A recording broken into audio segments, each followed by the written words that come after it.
estamos de volta com o Nordeste Acontece. E eu recebo aqui no estúdio Fernanda Martinelli e Napoleão de Castro. Normalmente a gente os convoca lá de Brasília, mas eles estão hoje aqui comigo. Fernanda, boa noite, bem-vinda. Boa noite para você, Ana Ruth, boa noite a todos os telespectadores da Band Natal e também do Nordeste Acontece. A gente vai falar aqui um pouquinho sobre os bastidores da capital federal. É verdade. Napoleão de Castro, alegria recebê-lo aqui, boa noite. Prazer, Ana Ruth, boa noite, cumprimentos a você, ao nosso telespectador, a nossa equipe e a alegria de estar hoje aqui nos estúdios, recesso em Brasília, a gente aqui para falar um pouquinho do que vem por aí em 2017. É verdade, e o que vem por aí passa pelo TSE, onde tramita um processo envolvendo a chapa Dilma Temer. Dilma caiu, diretamente o presidente Michel Temer. Fernanda, você acredita na queda de Michel Temer com esse processo no TSE? Eu acredito que vai ser feito todo um trabalho, tanto por parte do Congresso Nacional, dos parlamentares, para que Michel Temer possa levar o mandato até 2018. Claro que o processo existe, é um processo complicado, mas a gente tem que levar em consideração que a queda de Michel Temer nesse momento seria muito complicado para o cenário político nacional, até porque teríamos que passar por uma eleição indireta, ou seja, do colegiado, do Senado e da Câmara para eleger um novo presidente, e isso seria totalmente desgastante para o país. Isso só aumentaria a crise política que o Brasil já vive, Ana Ruth. Napoleão de Castro, Michel Temer, o presidente Temer, nas últimas declarações, ele disse que não se preocupa em ser antipático, em não ter popularidade. As pesquisas já mostram aí mais de 50% das pessoas considerando o governo ruim ou péssimo. O que ele fala é da boca para fora ou é o que ele sente mesmo? Eu acredito que seja o que ele sente, até porque Temer nunca foi simpático em momento algum. Conquistou sempre por São Paulo o mandato de deputado federal. Agora, além de não ser um cara simpático, ele pega o país para comandar num dos piores momentos da política brasileira, né? Vindo de onde o Brasil veio na crise econômica e política e tendo que enfrentar, se quiser buscar consertar, isso é uma coisa de longo e médio prazo, as situações como a reforma da Previdência e todas essas situações aí da PEC 55, né, do teto de gasto que estão sendo colocadas. São situações indigestas do ponto de vista político e econômico e, evidentemente, não tem político nessa hora que estivesse na posição que ele está, que pudesse, no mínimo, ser simpático ao país. Fernanda, a Câmara dos Deputados, que vocês cobrem brilhantemente aqui para a Band Nordeste, a Câmara já vive um clima de disputa. O deputado federal Rodrigo Maia, que disse que queria só o mandato tampão, gostou da cadeira, é candidato à reeleição, é favorito?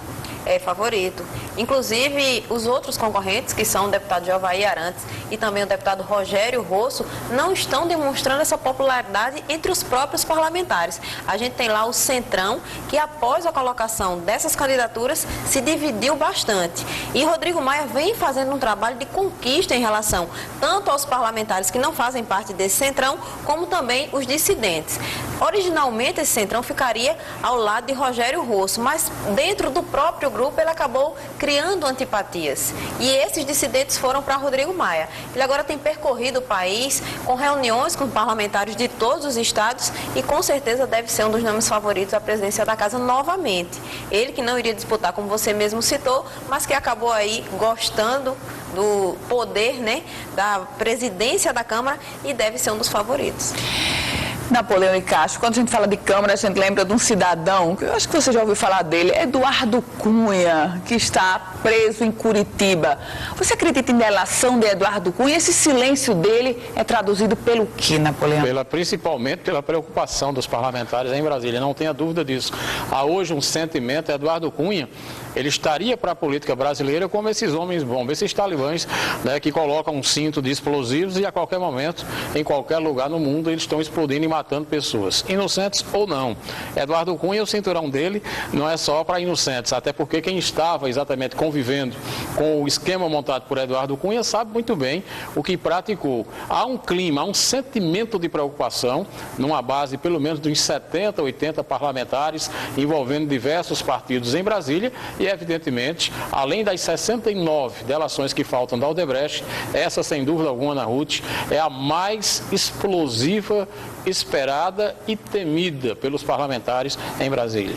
Agora, quando a gente fala sobre o Congresso Nacional e vocês que estão lá diariamente, o Potiguar quer saber, a bancada federal do Rio Grande do Norte, ela é bem vista, como ela é vista perante quem cobre, esperando Fernanda e Napoleão. O que é que vocês me dizem? A gente tem sempre uma observação que a gente faz em relação à bancada potiguar, porque eles são muito unidos nas questões referentes ao Estado. A gente pode acompanhar várias reuniões de bancada que acontecem no Congresso Nacional, agora mais recentemente a reunião que definiu as emendas parlamentares, e a gente percebe que independente de partido, independente de qualquer bandeira, eles estão juntos defendendo as emendas que vão ser destinadas aqui para o Rio Grande do Norte. Claro que cada um defende uma questão. Existe aquele deputado que defende a questão do esporte, da educação, da luta contra o câncer, da economia, mas cada um, dentro da sua bandeira, faz o seu trabalho no Congresso Nacional e na hora de se unir, tanto os deputados quanto os senadores, eles demonstram que o mais importante é o Rio Grande do Norte. A gente pode perceber que em outras bancadas não existe essa união, não existe esse consenso que a gente tem presenciado em relação aos parlamentares potiguares.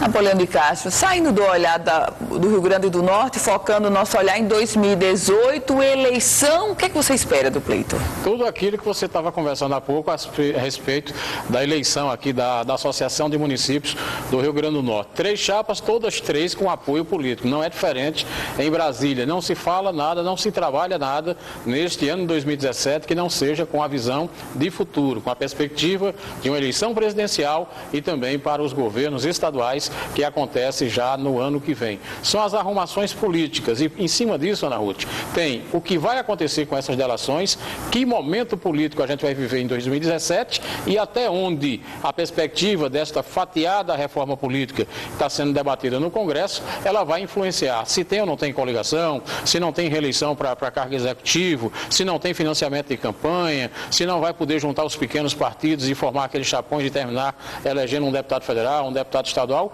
Todas essas nuances vão contribuir de forma direta no final nessa decisão. Agora, não tenha dúvida que o prato do dia já é 2018. E nesse prato de 2018, Fernanda, PSDB e PT, é esse o cardápio? Tende a ser esse o cardápio? Possivelmente tende a ser esse, principalmente se dentro da reforma política tiver essa diminuição dos partidos chamados partidos pequenos, porque se realmente acabar a coligação de candidaturas para deputados estaduais, para deputados federais, esses partidos perdem força. E aí quem vai sobreviver são partidos como o PMDB, o PSDB, o PT, o PP, que são partidos que têm grandes nomes, que têm muitos parlamentares. Então, realmente, a briga principal deve ficar entre PSDB, PT e PMDB, com o reforço dos outros partidos que têm um número maior de parlamentares, e isso acaba enfraquecendo os partidos chamados nanicos. Napoleão, a gente faz agora um exercício do que virá em 2018. A gente falou de PSDB e PT, Fernanda comentou muito bem. Agora eu pergunto, e se tratando de PSDB, Aécio sobrevive a 2018? Lula chega vivo também? Politicamente, claro. Isso é uma grande pergunta, né? E, aliás, nessa coisa, o PT só existirá para 2018 com oxigênio, com capacidade de ter aí 15%, 20% de capacidade de ter um enfrentamento se tiver Lula. Sem Lula, a realidade é absolutamente contrária àquilo que está hoje se construindo em nível de Brasil. Em relação ao PSDB, por toda a conjuntura, pelas vitórias recentes no pleito municipal, pela capacidade de estrategista que ele é, que existem, como em todo partido, 2 PSDBs. O PSDB de Alckmin, né, que é o governador de São Paulo, muito bem colocado, com uma vitória extraordinária na capital, com João Dória, e o PSDB de Aécio Neves, de José Serra, outras figuras do partido. Hoje, Alckmin, indiscutivelmente, é muito mais forte. A decisão agora da liderança do partido e do comando do partido em Brasília já é um reflexo exatamente disso, do que será essa perspectiva de PSDB para 2018. Nesse momento, a tempo de hoje, a grande chance é que nós tenhamos uma candidatura pelo PSDB do governador de São Paulo, Geraldo Alckmin. Fernanda, você acredita em espaço para um nome novo em 2018 para presidente da República? Uma espécie de Trump? Podemos ter várias surpresas, né? Temos já a colocação do nome de Jair Bolsonaro, que tem o seu eleitorado, claro. Não pode-se acreditar que ele vá sair disparado nas pesquisas, mas ele tem o seu eleitorado. Também temos Álvaro Dias, que também é um grande nome. Temos também Ciro Gomes, que pode surgir aí, que tem um poder de convencimento político muito grande e ele pode surgir entre os nomes favoritos.